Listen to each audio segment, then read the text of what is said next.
This small 2.7 kilometer long poort drives through the natural gap in the northernmost of the four ridges comprising the Grootrivierberge between Willowmore and Janssenville in the Karoo.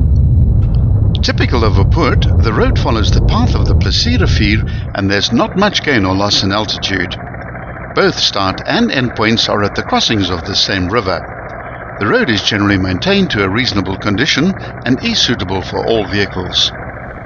The poort starts at its southern end at a low-level concrete bridge at an altitude of 654 meters and remains on the western side of the river for the duration of the traverse.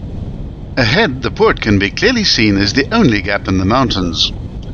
It rises gradually towards the summit of 671 meters, which is barely noticeable due to the very small change in altitude. This small gain of only 17 meters equates to an average gradient of a very mild 1 in 159. But what it lacks in gradient, it more than makes up for in terms of majestic Karoo scenery.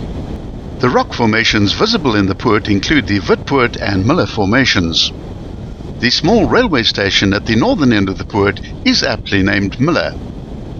The railway line parallels the road in close proximity for most of the length of the poort.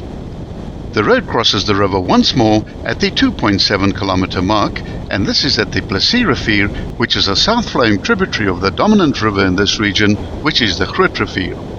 The so-called crossing of the river is nothing more than a stony and dry riverbed, but when it does rain here, flash floods are common, and the destruction of roads and bridges are regular occurrences due to the constricted topography and shallow riverbeds which flood easily.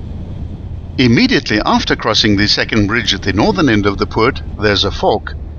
If you wish to return to the tarred N9, you should turn left here and navigate your way back towards the west.